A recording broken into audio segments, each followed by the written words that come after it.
What's up guys? So today I wanted to take a look at the Switch OLED motherboard. This is just another routine repair. I get lots and lots of consoles that have attempted Picofly installs and they all break in very similar ways just because the person trying the install doesn't have the right equipment or is not experienced enough, or a combination of the two. And this board has two of the main things that usually happen to them. I'd also go through a couple of other common issues I see. So I'm going to take a look through this board together with you and show you exactly what's wrong with this one, along with some of the other things to look out for, specifically for the OLED consoles. And generally speaking, if you have the right equipment, these actually aren't too bad to fix if you know what to look for. And the issues almost always end up being in the same like 5 or 6 places. I've had boards where like all 5 or 6 things happen to them, but I was able to fix them because I knew what to look for because I do these installs regularly. So first of all, this is very common. I get these sent in like pieces. If you're planning on mailing a console to me at any point, I definitely recommend reassembling as much as you can before sending the console, because it does definitely increase the risk of damage happening to the board. They also included an SD card that I will use to set up their console, and it is 256 gigs, which is fine. Anyways,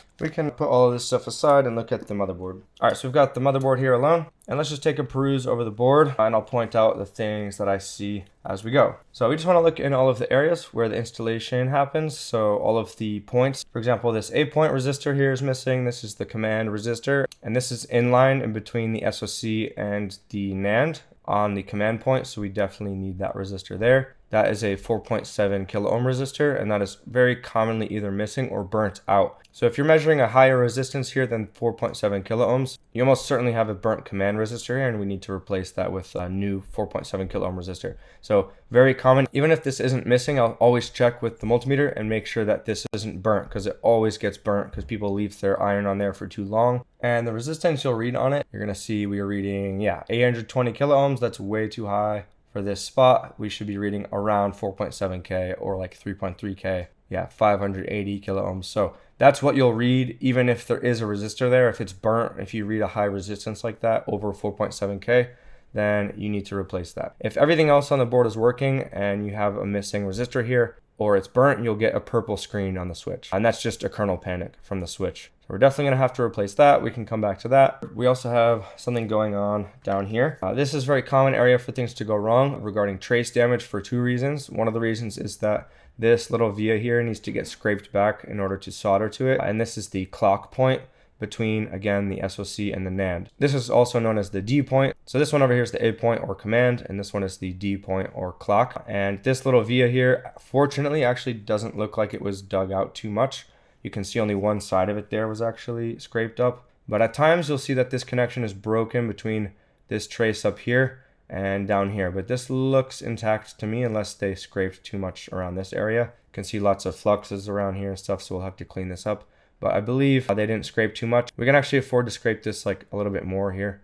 And you'll see what I mean once I clean this up. We also want to make sure, because there's a lot of ground points around it, that the ground points aren't like shorting to the via. So you can see this here is ground, this is ground here, and there's a little bit of ground up here. So if this gets scraped, this can all short to this point, and that will cause, of course, boot issues because that is on the clock for the NAND. So if we turn this around again a little bit, this is another area where I often see trace damage, and that's because people will cut using cutters here, and they'll dig through like 1 or 2 or 3 traces going between the SoC and the RAM chips over here. So all these little traces you see going to the right here, these are all going between this chip here and this chip here. And this is a very common reason you'll see a blue screen, particularly the OLED boards where you have to cut this shield. That's because there's trace damage between the SoC and the RAM chips. So sometimes you have to cut a little bit of this off so you can get underneath there and do some trace repair. I've had this issue multiple times, and sometimes it's even like really far under there. But right now I'm not seeing any trace damage there, so I think we're in the clear. You'll also often see like the corner of the SoC. You can see a tiny bit here, but sometimes like the whole corner is just like cut off. But just be aware of that sometimes people will snip the entire corner of the SoC here. But I've had a lot of instances where that's happened and the switch still works fine. Same thing on this side. You want to look for trace damage and the corner of the SoC there, but we are looking pretty good. So we're going to come back to this, of course, and fix these 2 areas up, but we also want to look up here. This is where the 3.3 volt flex cable gets attached. It doesn't look like they even made it this far in the installation, because otherwise we would see probably more flux around here and we would probably see solder here, and I don't see that. So I don't think they even continued the installation past this. But things to look for here are, this is the 3.3 volt regulator, so it takes the VSys or like the 4.2 volts from the main power rail over here, and it turns it into 3.3 volts, which is why we're getting the 3.3 volt point here from the Picofly chip. So if this thing is broken, you won't have 3.3 volts, or if you have like a chip or crack on this chip here, because people are working around this area, you won't have 3.3 volts, the Picofly won't light up, and the switch won't boot. So you can always check if this is working by just trying to turn the switch on and measuring DC volts right here. If you have 3.3 volts, you'll know that this chip is working correctly. If you don't get 3.3 volts here, just double check this point here and make sure you have 4.2 volts from the main power rail. Otherwise, this won't be able to do its job to create the 3.3 volts. So if this is missing, this will also be missing, even if this chip is good. So be aware of that. This is not like the only place to look for the power. You should check the main power rail either here, or you can also check it down here on this inductor. You should have 4.2 volts here when the console is on. You also want to check on the SoC here around these capacitors. A lot of the times solder will drip or drag around some of these when they're trying to install the flex cable that goes on here. And you'll often see shorts between the two caps here or here. And normally this won't like damage the SoC. You just have to like remove the bridge and it will fix the console. Although I have seen stress caused to the SoC from poor installations and the SoC just failing out of nowhere after some use. So that can happen. Be aware, like if too much power was put into some of these lines that are connected to the SoC and the NAND. And for example, like if you short the 3.3 volts to the clock or the command line or any of the other points on the Picofly, you'll have a high risk of killing the NAND or the SoC because a lot of these lines are connected to both. And the NAND is just like the storage. It's this chip back here that you put the .0 adapter on. We'll get to this in a second. But this is the NAND, and this is what contains the software on the Switch, and it communicates with the SoC during boot and while you're playing games and stuff like that. And the Picofly essentially connects to all these little points because these points are how the SoC communicates with the NAND. Anyways, these capacitors are often either shorted or the actual capacitors that they solder to when they try to remove the flex cable because they think they have a problem here or something, or they just want to remove it and have a working switch again. They'll end up taking off the capacitors oftentimes with the flex cable, so you'll see ripped pads here. It's rare I'll see a ripped pad on the SoC itself. It's generally just like the capacitors that like will tear the little end caps off of them because these are like 0201 components. They're pretty small, and these are going to break before the SoC pads do in most cases. So if you see like a discolored area under one of these that's missing, it's almost always going to just be like a part of the capacitor that's still on the SoC. So you can just like remove that with your iron. These missing actually won't prevent boot on the console. So if you see these missing, you don't necessarily have to bother replacing them just yet until you get a working console, and then you can replace them. If you ever need to replace these are 0201 1 microfarad capacitors. These are referred to as ceramic capacitors, so you can look for 0201 ceramic 1 microfarad and then you'll find these. I do like to replace them. It's not crucial for the console to function. What is crucial is that none of these pads here are shorted because one side of these are always ground. Anyways, this area looks really good here. I am just going to clean it up a little bit so that we can install the flex cable later without any issues. So I'll just do circular motions around these capacitors and go in the same direction as the capacitors just to get the thermal paste out from in between them. And we can just soak up the excess with the Kim wipe. And there we go. That's looking really nice and clean. And we'll be able to solder the flex cable to that later. Yeah, otherwise this is looking all pretty fine. You also want to look inside of this display flex cable here, this LCD flex. This is really easy to bend when you're putting the console back together to test. And I would say about 20% of the mod attempts that I get in have these pins damaged in here. So just hang your microscope off of the edge of the table and then hold the board vertically and just look in there, make sure all of the pins are looking good. This one looks great. You can also see sometimes if there's flux or thermal paste in there preventing connection. Okay, and lastly we have the .0 adapter here, and this, honestly, I never see too many issues here. I think that's probably just burnt flux. I'm guessing that is fine. So we'll come back to this area here. I'm going to show you how to remove this .0 adapter in an effective way. On the rare occasion you'll see maybe some like ripped traces around here, but generally speaking I'll just remove the .0 adapter and use the kamikaze method. So anyways, let's get started on fixing this thing. I'm pretty confident I can get this thing working again. Just having looked at the damage, it looks like they sort of knew when to stop and send it to someone. This area is not as bad as it looks, and this is just a missing resistor. So we can start by cleaning the board up a little bit. I'm just gonna take some hot air, about 180 at 100% airspeed, and I'm gonna grab this brush here, the brush with like super tiny bristles. It works really great for cleaning up flux, and I'm just gonna start melting the flux. You'll see it turn from this like whitish color to a more clear color, and that's how you know it's liquefied, and it'll be easier to clean up that way. Cool. So just gonna brush around here on the sides. You can see this brush does a really great job of cleaning up in between those little components and getting the flux out. And you can just alternate alcohol and low temperature hot air like this, but it looks like fortunately that flux wasn't like crazy difficult to clean. So next we can install the O201 component. So I'm going to be using the Emeo M50 flux that I reviewed in my latest Flux Battles video. I'm really liking this so far, so we're going to give it a shot here for this repair. So I'm just going to add a little bit here, don't need a whole lot. And I've got a small tip on my iron like this. And I'm just going to set my particular iron to 425.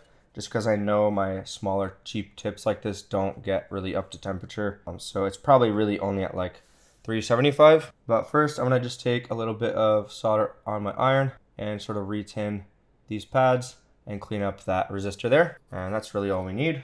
I'm going to take my resistor book. This just has a bunch of different resistor values in it, and we'll go find the one we need. So we're looking for 4K7. That stands for 4.7K ohms. And I'm just going to pull this out, go under the microscope here, and just sort of dump one onto the board. There it is. I'm really loving this little binder of resistors. These are just all O201 resistors. There's 170 different values and 50 of each value, and it's like 30 bucks or something. I'll put a link in the description for this. It's nice to have. I think I'm gonna grab one for capacitors too, specifically for O201 components. You'll see a lot of those knocked off and flying around compared to the other like component sizes. I don't necessarily think you need a book like that for every size, but for the super small sizes, I'm always replacing smaller resistors, and they're always like random values. So I'm just gonna kind of leave it on the pads here, just like that. Should be enough. And then I'm gonna set my hot air station to like 25% airspeed and 450 degrees Celsius. I'm compensating for the low airspeed with higher temperature. I'm gonna just hold the hot air above it and come in closer and closer until I see the resistor start to like sort of move. Right there is probably completely fine. And we're just gonna wait for the solder to melt. There it goes. Just needs a little tap here to get it to go into place. Just like that. That's perfect. But while we're here, let's just come over here and get started on this area. So this area is not too bad. Sometimes again, you have to repair this trace. Fortunately, only half of this is scraped back, and they just scrape back like the wrong area, which is totally fine. And we can just scrape the rest of this off, cover up that bottom area there that has some ground plane exposed with some solder mask, and then should be completely fine for this part here. But yeah, sometimes you will need to do a little bit of trace repair. In this case, you can see they just didn't fully uncover it. They thought it was like further down maybe. My guess is they didn't have a microscope and just used like their phone camera, or they just had like a lower quality microscope, bad lighting or something. It can be a little bit difficult to see this via if you don't have a good microscope. So you can see I've exposed a bit more of it there. That should make it quite a bit easier to solder to. And we can just cover up that bottom part with some solder mask. Just gonna get some solder mask dispensed on my desk, little tiny glob, so that I can be more controlled with application. And I'm gonna use this little like probe from Best, little needle probe. Just gonna grab a little bit of this solder mask, pop it down, that is plenty, dry it off, and then I'm gonna push it towards where I want it, which is right over here. We don't want any on the actual point, and I don't want it to be like a large blob. I just want to spread this out a bit more. Then we'll cure this. And I'm using the L1 Pro curing lamp from Mechanic. This thing does a great job curing. It's looking good to me. Now I'm just gonna throw some flux down here. I'm actually gonna put a bit more because I want to clean up that ground point there while we're at it. And then we can scrape to get solder to stick to this thing. There we go. That is perfect right there. That's all we need. Little hot air to help us remove the flux. But you can see that flux cleans up really nicely. Really not much residue left over, even after just one pass, which I'm really happy about. Cool. That's looking good. That's looking good. We can also double check this resistor value here. So one direction, I know it's going to read in circuit like 3.3 kilo ohms, which is right there. That's exactly how that should look. And then the other direction, it will read a bit closer to 4.7K. Yeah, 4.2, 4.3K. Yep, that's usually what I'll see when you measure in circuit like that. Just with everything else going on in the circuit, you won't read exactly 4.7K like you would if you took it out of circuit. But anyways, that's all looking good. And probably, if I were to guess, unless something further happened to this console, that's all that we needed to do to get this thing working. You can also see they gouged this trace here a little bit. That's probably not actually like any damage that's significant. You can see this is gouged here as well. And this actually brings me to another point, that you should look all around the SoC here, especially where they try to get these little locks undone to take the shield off. A lot of times tweezers or whatever tool they're using to do that slip and scrape traces, and all it takes is one of these to be severed for a kernel panic or for like Wi-Fi to stop working. Oh yeah, and the other places you'll see issues commonly on the OLED are these resistors here are sometimes knocked off, same with these capacitors, and the battery terminal here sometimes gets ripped, or you'll have like ripped traces on the back here behind the battery. And you can also have like issues with the Joy-Con rail here, because you'll have scraped traces in and around this area trying to get the battery off. So just be aware of that as well. That's all normal stuff from other shops working on things without being careful. I'm used to looking in those areas, like the LCD connector and the battery connector and stuff. It's amazing how much damage shops do compared to actual people. The other day, I just had a PS5 come through that had the HDMI port replaced, and oh boy, it was bad. It's a pretty well-known repair chain that the person brought their console to get fixed, and they said that it stopped working like almost immediately, and the HDMI port was like super loose. I opened the console and like all of the pins of the HDMI port were just completely off the board. Like you could wiggle the whole port. There was just no solder at all being used to fix the port to the board. The only thing that was there was like little balls of solder on all four of the legs on the other side of the board. But it wasn't actually soldered to the pads. It was just like hanging on. Just like an absolutely unacceptable repair. But I get stuff like that and worse all the time from other repair shops that people have brought their console to, and they just ghosted the guy. So yeah, just be careful who you bring your stuff to. Not all repair shops that say they can do what they're gonna do a good job. Unfortunately, that's just the way it is. So before we put this into test, I'm pretty sure it would work at this point. We do also want to take this .0 adapter out. Sometimes what can happen is if they misalign this, I don't think this one is misaligned, this one looks fine to me. But if they misalign this and it's too far to the left or too far to the right, this little pin that goes underneath to contact one of the balls can actually bridge two of the solder balls together and cause issues if it's misaligned. So I always take this out no matter what, just in case that was not aligned properly. So for this, I'm just going to grab a bit of a larger iron tip. I'm going to use a knife tip. So what I recommend is get really tiny tweezers that are like junk tweezers, or if you don't have that, like one of these probes will probably do. And all you really want to do is just like slip underneath the edge of this while you put pressure up here and just sort of like pull up a little bit, and it will sort of separate. So again, we're just pulling up. There we go. And for this one, I'll just put a bit of flux right above it and make sure my iron doesn't have much solder on it at all. And I'll just come in here and tap it. And usually just like that, that's plenty to get that separated. This one down here is a little bit trickier, and that's why I do it last. For this one, I'll just grab this and pull as I apply heat to this point, and then the entire .0 adapter is released and you can just pull this thing out. Before I test this, I'm just going to grab this whole glob of solder off of the shield. It's going to make it so the shield doesn't sit flat and it looks ugly too. So let's address that. Just going to grab a little wick and let the wick do all the hard work. Flip it over, and that's just about saturated. I think we're going to have to grab a new piece. And what I should have actually done is gone from the middle here so that it climbs from both sides, and this way you don't have to flip over the wick a bunch. All right, and that's clean. All right, so now that all of that is cleaned up, I'm ready to get this back in the console to test it out. All right, so we have the display connected, we have the power volume flex connected, and I'm just gonna go ahead and plug this in, and we'll see if we can get a working switch out of this. Everything else is looking fine. Plugging it in, pressing power. Let's see what we get. Nice, switch is working fine. Okay, we don't have a battery that has enough power here to turn this on fully, but I am going to go ahead and finish the rest of the Picofly installation for this guy, But I'm happy we got this thing fixed. We talked about a few of the issues that we normally would see on these mod attempts. But yeah, I appreciate you guys for watching, and I will see you in the next video. Peace.